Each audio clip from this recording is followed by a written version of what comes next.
그럼 시작을 하겠습니다.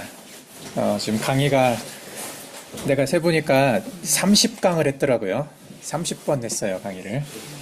예, 한 강의당 평균 35분 정도가 돼서 35분씩 30강을 했기 때문에 약간 상당히 긴 시간을 했는데, 아직도 많이 남았어요. 그리고 앞으로 해야 되는 강의 내용이 쉽지가 않아.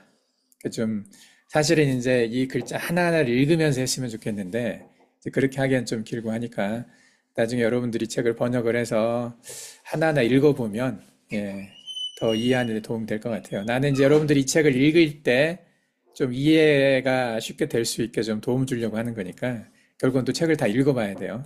예.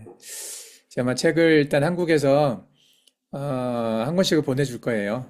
그래서 임 집사님이 지금 책을 지금 네 권을 일단 보내줄 거예요. 여기 볼강으로 두 개, 이쪽으로 저기 타성 싱글로 두 개가 올 거예요. 예. 마커스하고 나는 울란바토르에서 받는 걸로 배로 또 보낼 거기 때문에 좀 늦게 받아들일 것 같아요. 이렇게 늦게 받을수록 사실은 더 좋아요. 왜냐하면 예, 추가된 내용들이 있어요. 예, 중요한 내용들을 추가를 했는데 그래서 지금 네 권, 그 다음에 열 권, 그 다음에 열 권에서 24권을 찍을 거예요, 우선은. 자, 어쨌든 책에 이제 이 내용, 여기는 그대로 이제 실려 있어요. 지금 우리가 하고 있는 내용이, 역평행 이론에 대해서 얘기를 하고 있어요. 예수님께서 처음에 오셨을 때 그때 시대적인 상황은 우리가 이제 역사적인 기록이나 성경의 기록들을 통해서 알 수가 있고, 그때 어떤 일이 있었는지 우리가 알 수 있는데, 지금 앞으로 적그리스도가 올 때 상황이 지금 우리가 살고 있는 시대인데, 우리가 살고 있는 이 시대를 해석하기가 참 어렵죠. 어떤 세계관을 가지고 보느냐에 따라서 이 지금의 시대의 인식이 달라지기 때문에 근데 우리가 이 역평행이론이라는 개념을 가지고 어, 예수님 오셨을 때 시대를 어, 보고 지금의 시대를 짐작할 수 있다는 거죠.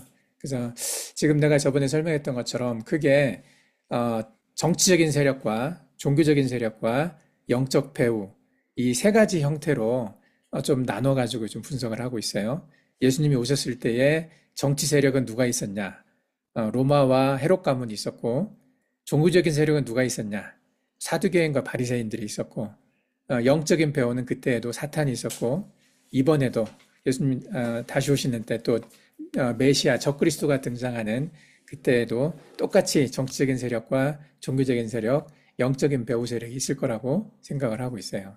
그래서 잠깐 다시 한번 정리해 보면 예수님을 십자가에 처형했을 때, 예수님이 십자가에 돌아가셨을 때, 예수님을 십자가에 매달았던 그 세 가지 세력이 있었다고 그랬죠. 로마 제국과 헤롯 가문, 그리고 종교 권리는 바리새인과 사두개인, 그리고 영적 배우는 사탄이 있었어요. 예.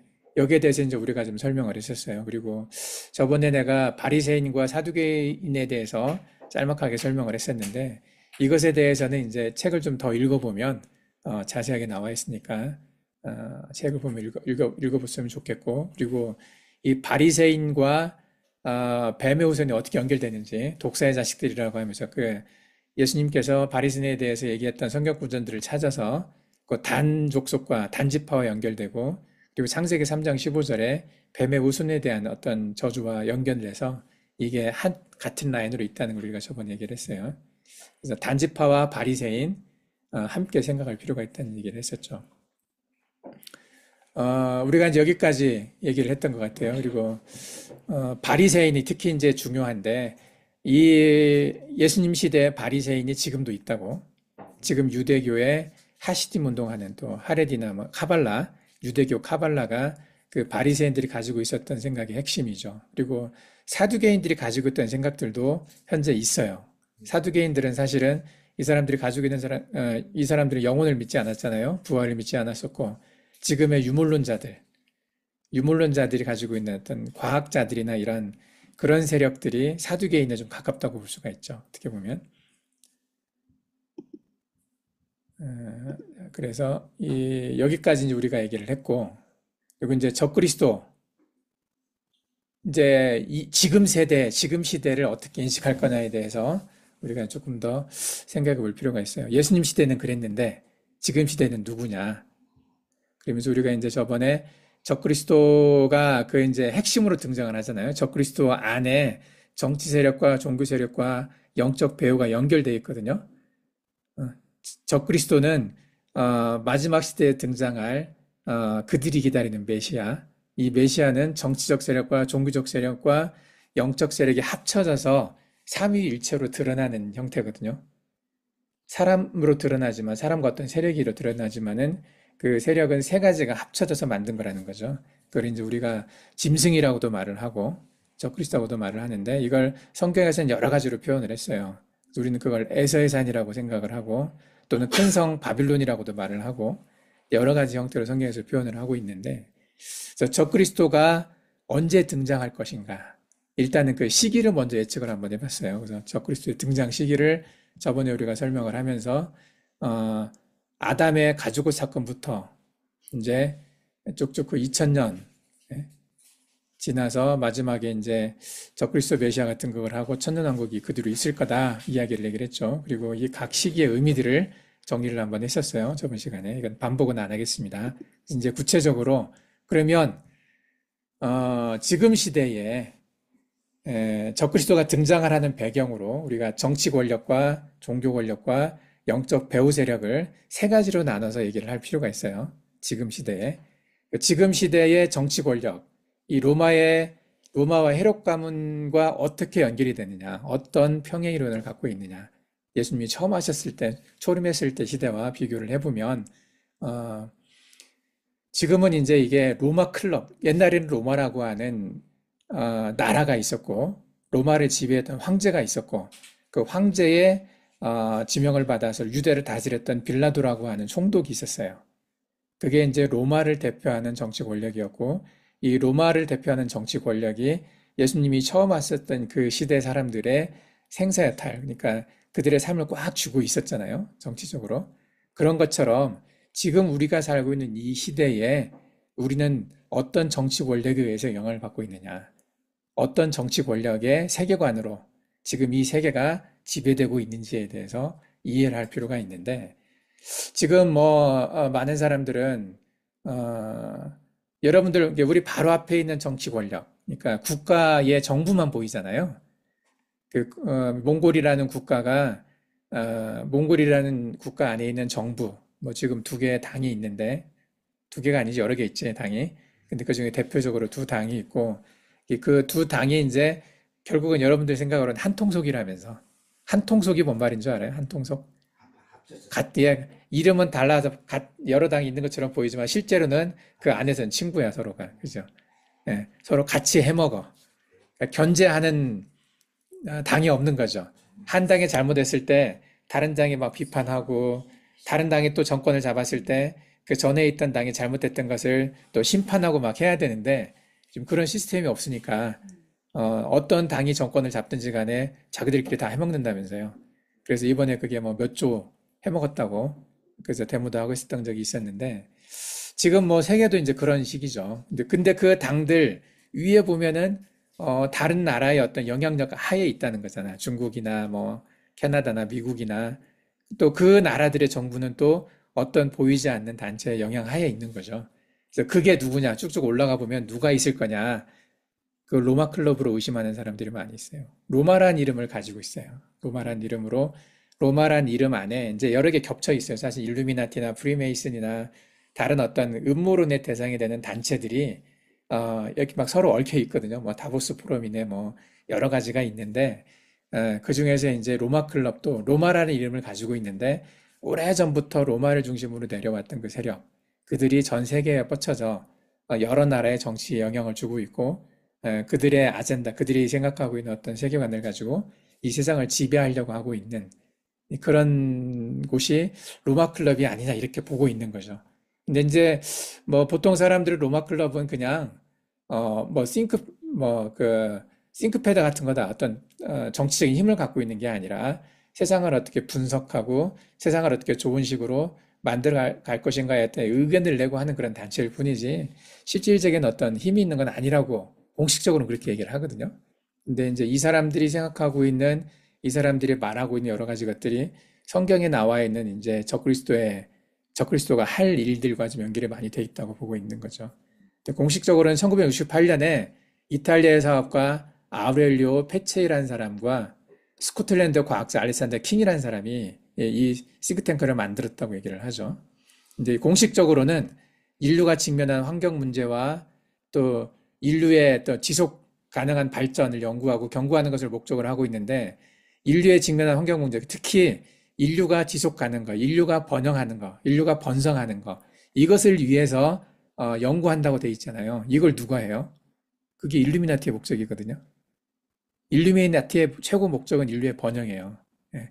그 일루미나티라고 하는 단체가 상당히 이제 상층부에 있다고 생각을 하잖아요. 그 음모론적 어, 여러 어떤 정치 단체들의 위에서 이제 컨트롤을 하고 있는 역할을 하고 있고, 또 일루미나티를 만든 사람들이 아슈케나지 유대인들이 메인이라고 보고 있고, 근데 이들이 다 얽혀 있다는 거죠. 또 로마 클럽의 대표적인 사람 중에 하나가 우리가 알고 있는 사람 중에 저는 민주당의 하원 의장에 있었던 펠로시 가문이 있어요. 펠로시라고 알아요? 하원 의장 했던 사람. 그 옛날에 저기 그 트럼프가 전에 대통령 돼가지고 옛날 저번 임기에서 대통령 돼서 의회에서 연설을 할 때 펠로시가 그 뒤에서 트럼프 연설문을 찢었어요. 사람들이 다 보고 있는데 카메라로 중계되고 있는데 트럼프가 와서 의회에 와서 연설을 하는데 바로 뒤에 그 상원의장, 하원의장 같이 앉아 있었거든요. 근데 하원의장이 펠로시라고 여자였는데 이 여자가 트럼프의 연설문을 찢었단 말이지 이게. 이게 무슨 퍼포먼스예요? 너는 아무것도 아니다. 내가 널 무시한다. 이런 개념이거든요. 그래서 트럼프가 가장 싫어했던 여자 중에 하나가 펠로시였었어요. 민주당의 펠로시. 예, 하원의장 하면은 국회의장 같은 사람이에요. 국회의장. 법을 만드는 사람이거든요. 돈을 집행을 하고 미국의 정부가 돈을 쓸 때 예산을 다 배정을 하고 그거에 대해서 결정해주는 그런 하원의장. 그러니까 하원의장은 다수당의 대표예요. 그러니까 민주당과 공화당이 미국에 있잖아. 근데 민주당 국회의원이 하원 의원이 많으면 민주당 쪽 하원 의원 중에서 한 명이 의장이 되는 거거든요. 펠로시라는 사람이 로마 출신이고 로마 클럽이라고 알려져 있어요. 대표적으로 보면. 근데 그런 것처럼 그들이 갖고 있는 어떤 싱크탱크로서의 역할이 실제로 정치적으로 표현이 되거든요. 그러면 힘이 있는 거잖아. 계획만 한다고 해서 그 계획을 실현할 힘이 하나도 없는데 그 계획하는 단체가 무슨 필요가 있어요? 그죠? 그러니까 구체적인 힘을 갖고 있는 그런 클럽이라고 보는 거죠. 그래서 이제 이 클럽이 얘기했던 대표적인 것 중에 이제 하나가 클럽 오브 롬 해가지고 Regionalized Adaptive Model for the Global World System이라고 해서 세상을 10개 권역으로 나눠서 다스리자 이런 개념이 있었어요. 이게 여기서 나왔거든요.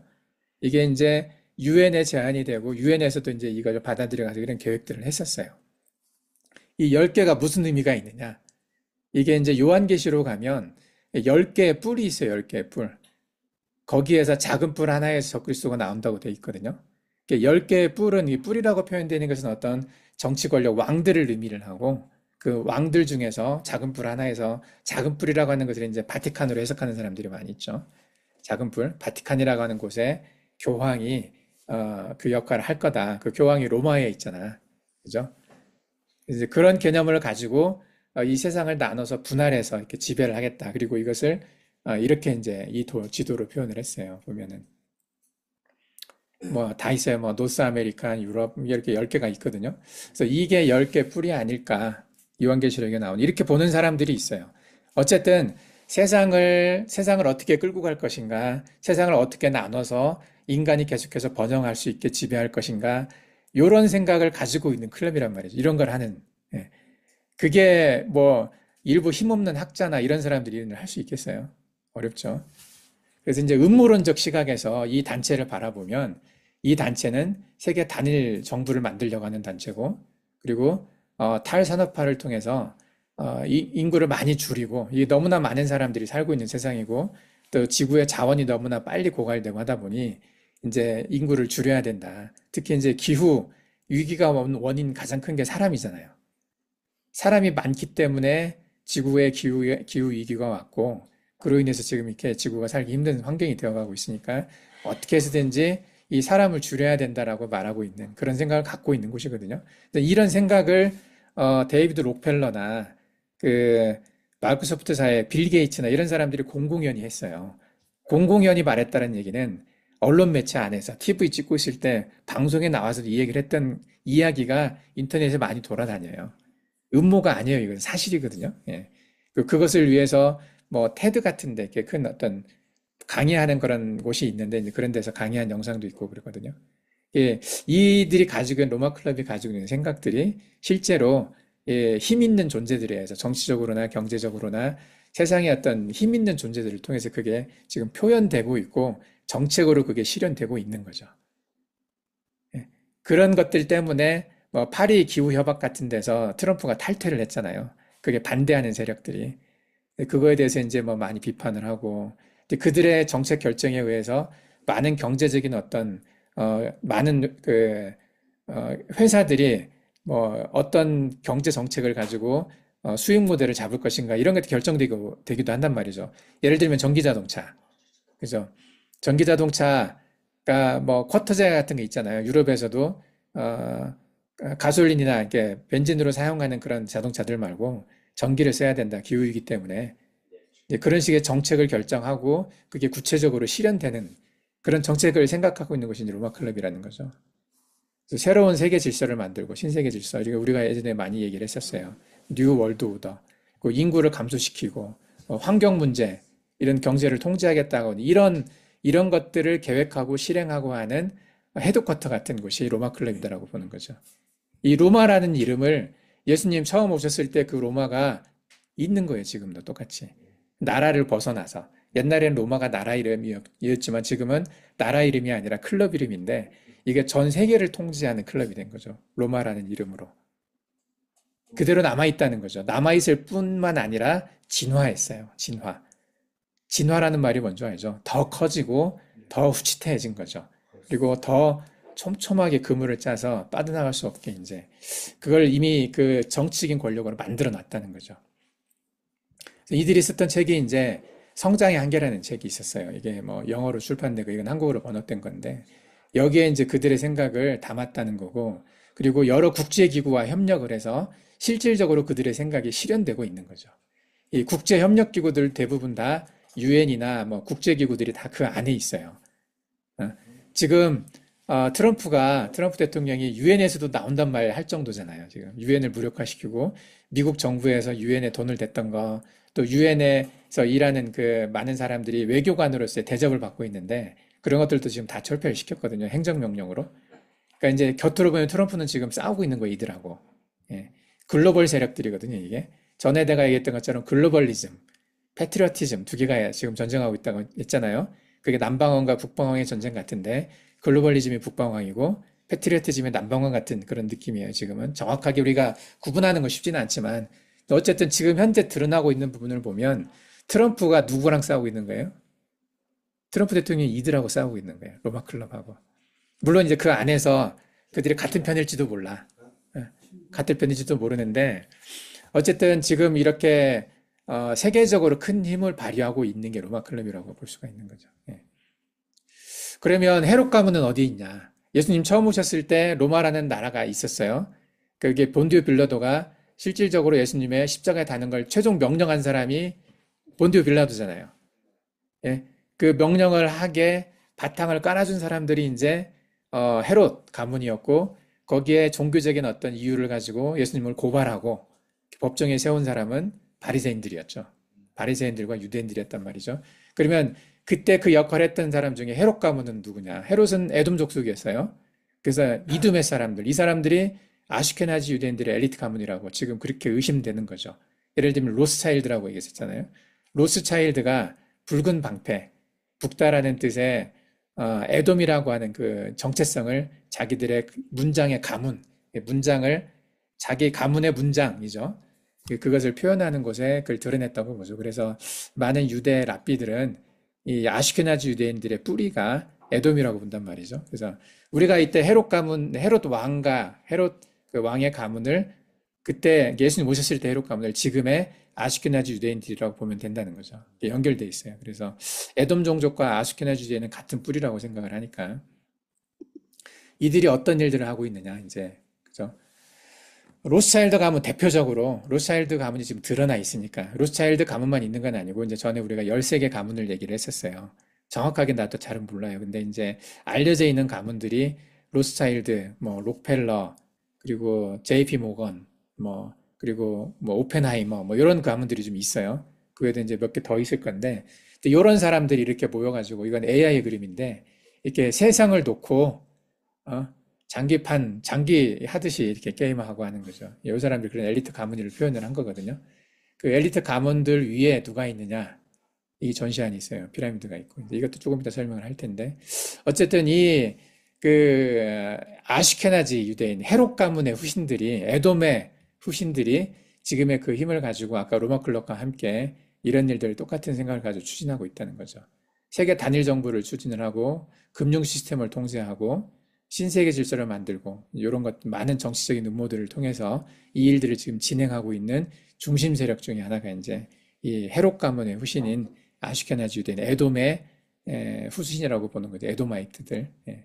이 하나하나 할 얘기가 많지만 예전에 우리가 얘기를 많이 했었어요. 근데 지금은 이제 하나하나 이 얘기를 하는 게 아니라 전체 그 그룹에 대해서 얘기를 하고 있기 때문에 예수님 오셨을 때에 처음 오셨을 때의 그 헤롯 가문이 지금은 아시케나지 유대인으로 연결돼 있다. 에도마이트로 해서 이게 이제 정치적인 세력이 이 두 세력들이 있고요. 종교 권력은 예전에 이제 우리가 종교 권력을 얘기했을 때 바리새인이 대표라고 그랬잖아요. 바리새인과 사두개인이 있었는데 대표적으로 바리새인들이에요. 바리새인이 어떻게 연결돼 있냐? 얘네가 이제 당과 바리새인들의 후신이 거짓 선지자, 음녀, 종교적인 어떤 아젠다를 가지고 종교 통합을 추진하는 세력이란 말이지. 그죠? 그래서 예전에 이들이 예수 그리스도를 십자가에 못 박은 결정을 했잖아요. 심판을 했단 말이죠. 그런 것처럼 적그리스도가 올 때 적그리스도가 그들의 메시아라고 인정해주는 역할을 하는 거죠. 아, 이 사람이 우리의 메시아다. 다 같이 그렇게 인정을 하자 해가지고 이제 그런 역할을 하는데 그 종교적인 역할의 핵심에 카발라가 있는 거죠. 카발라 세계관을 가지고 있는 거예요. 카발라와 생명나무. 유대교 카발라가 그 일을 하고 있다는 거죠. 그대로 지금 이어져 내려왔어요. 내가 카발라에 대해서 지금 몇 시간에 걸쳐 설명을 했어요. 저번에 계속. 카발라가 가지고 있는 그들의 세계관, 그들의 생각, 그들의 신앙이 굉장히 사타니즘적이죠. 사타니즘이에요. 사탄이 가지고 있던 그 생각을 그대로 받아들이고 있는 이들의 영적 배우는 사실 사탄이니까. 유대교 하시딤이라고 해서 유대교 하시딤과 카발라는 밀접한 관계를 가지고 있고 하시딤 운동이 경건주의 운동이라고 그랬잖아요. 카발라 사상의 영향을 받아서 이 일을 하고 있어요. 그래서 하시딤 운동은 18세기 중반에 동유럽에서 이스라엘 베넬리 에제르라고 하는 인물이 이제 창시한 건데 그가 얘기한 이제 경건주의 운동이죠. 일종의. 근데 하시딤은 경건한 사람들이라는 뜻을 가지고 있으며 경건한 생활과 신앙의 실천을 강조합니다. 하시딤 운동은 신앙생활을 일상생활 속에서 실천하며 영적 지도자인 레베 또는 차디크를 중심으로 공동체를 형성을 하죠.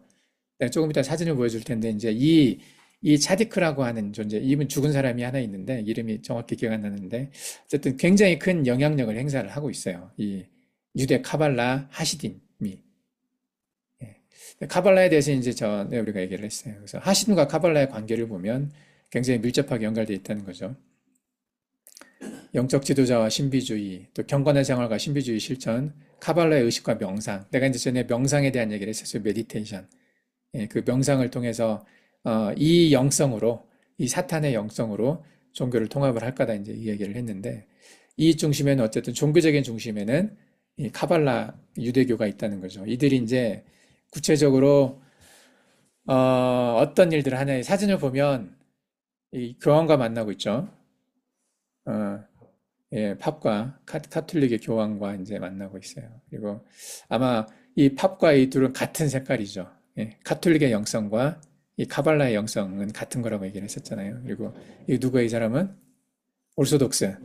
예, 그리스도교. 이건 이제 사진보다 이게 더 재밌어가지고 이렇게 찾아놨어요.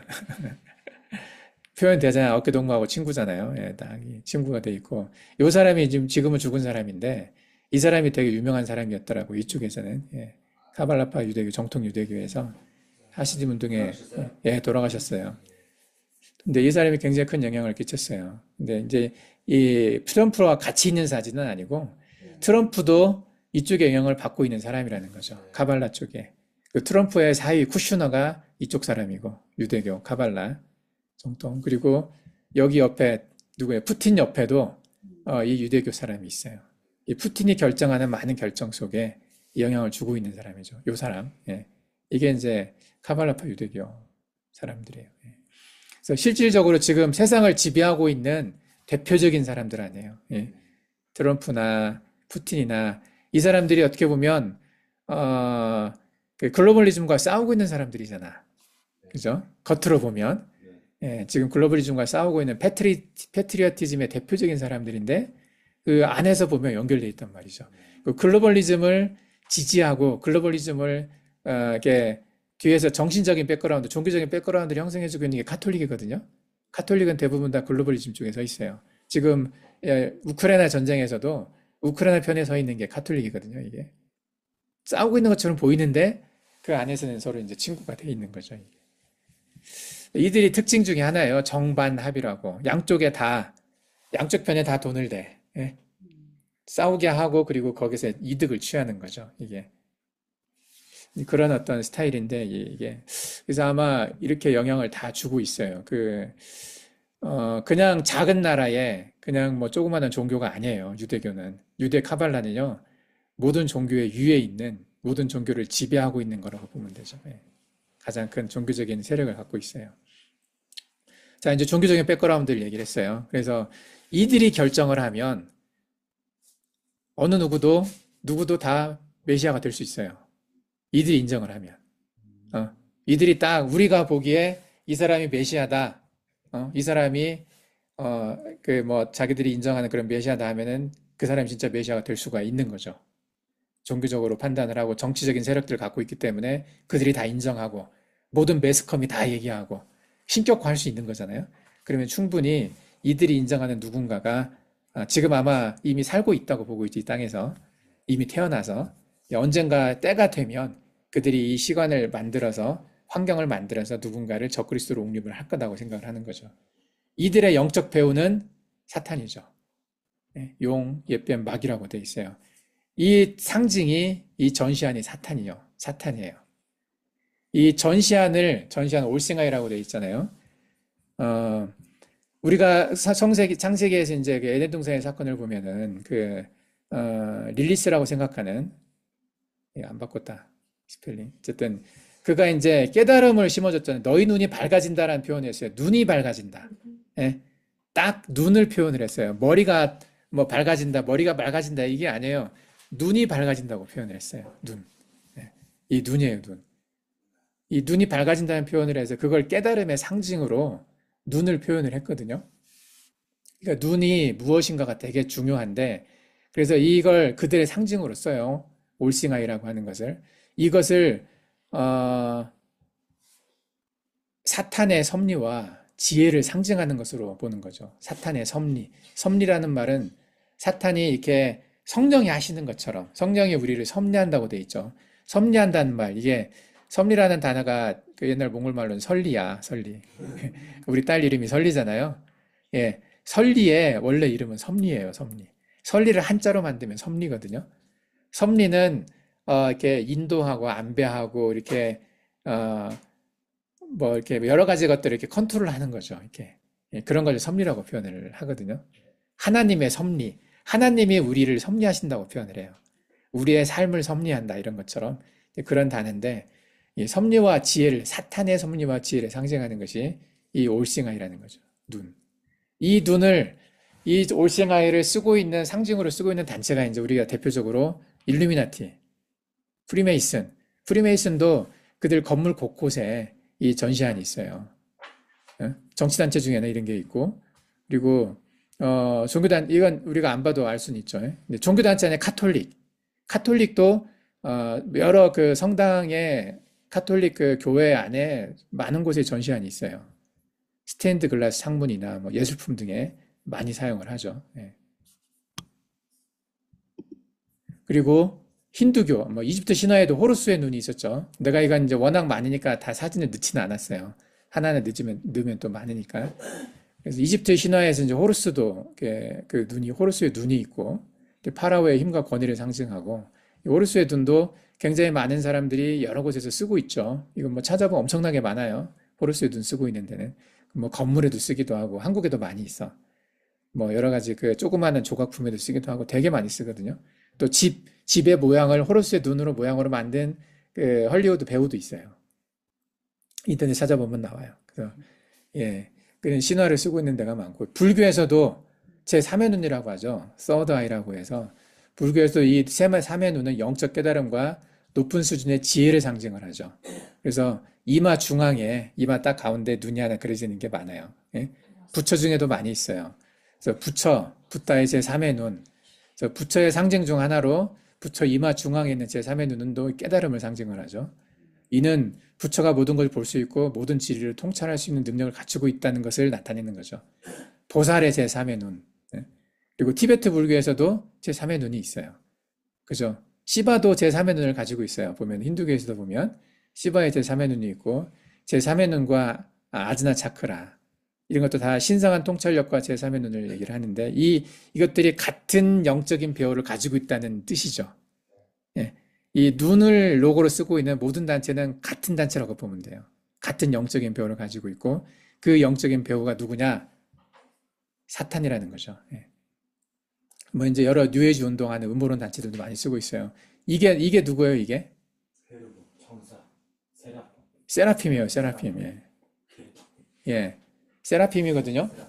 예, 천사를 세라핌으로 얘기도 아니 저기 사탄을 우리가 세라핌이라고도 하고 뭐 케루빔이라고도 말하기도 하고 그러는데 예, 세라핌과 같은 세력이죠. 이게 세라핌이라고 보는 사람들이 많아요. 예.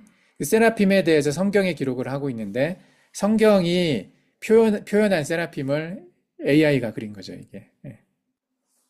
눈이 되게 많아요. 큰 눈이 하나 있고 날개 밑에도 눈이 많이 달려 있고 이렇게 표현을 해요. 그래서 이 사탄의 모습이 이 눈에 있어요. 그 정체성이.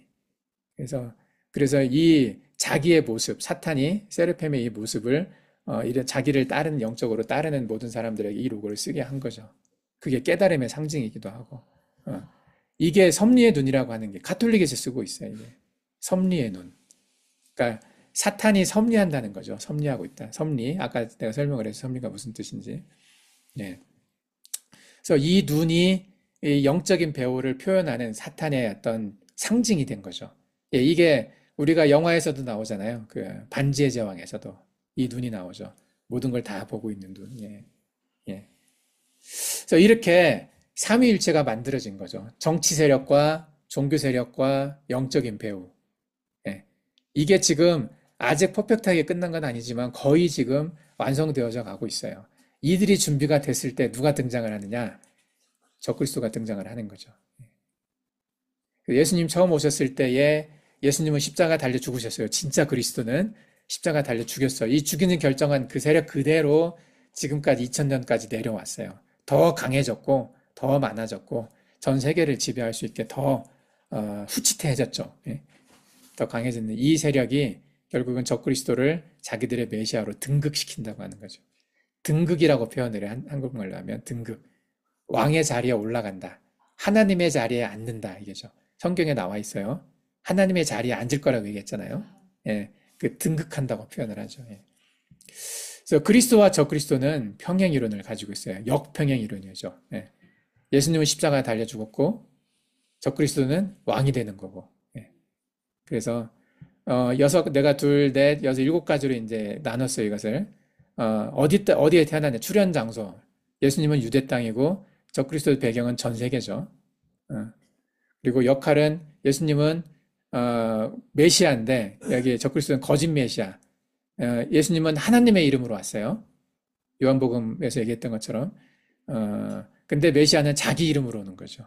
자기가 거짓 메시아는 자기의 이름으로 자기가 하나님이라고 하고 하나님의 자리에 앉는다고 표현을 했어요. 자기 이름으로 온다고 그랬어요.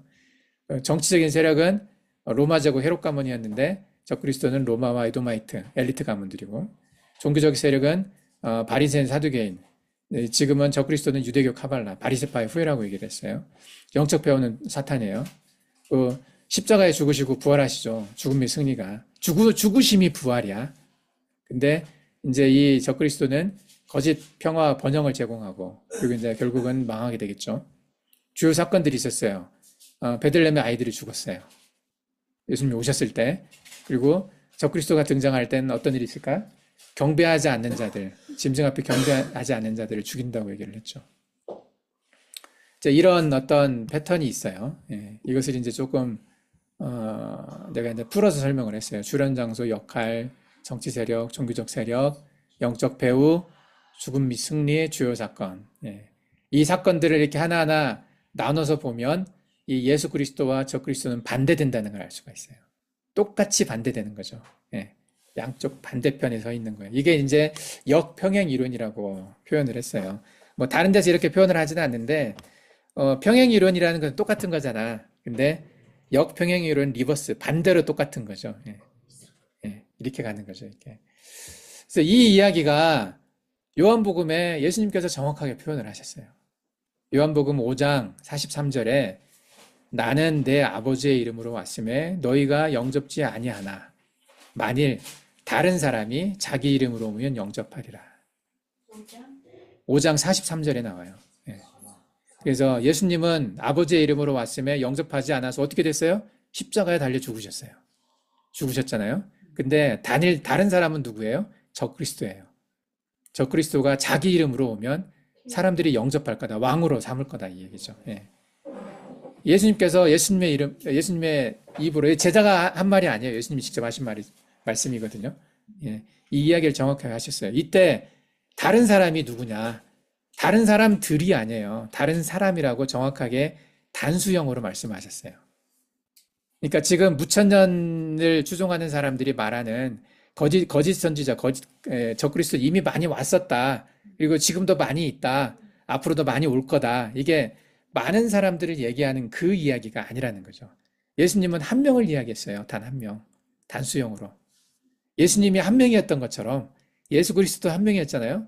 그랬던 것처럼 적그리스도도 한 명이라는 거죠. 예.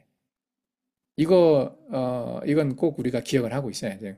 그래서 내가 책 뒷표지에 이 말씀을 썼어요. 책 뒷표지에 딱 한 그 문장을 썼는데 성경에 이 말씀을 가지고 적그리스도는 진짜 있다. 그리고 지금 오고 있는 준비가 다 되고 있다. 환경이 거의 다 만들어졌다. 곧 올 거다라는 것을 사람들한테 알려주고 싶어서. 내가 이 세계관 책 쓰고 세계관 강의를 하는 이유가 그것 딱 하나예요. 적그리스도는 진짜 있다는 거. 적그리스도가 올 거다. 적그리스도의 뿌리가 뭐고 그 열매가 뭔지 뿌리부터 열매까지 얘기를 하고 있는 거예요. 그게 목적이라는 것을 꼭 기억을 했으면 좋겠어요. 자, 잠깐 쉬었다가 다음 하겠습니다.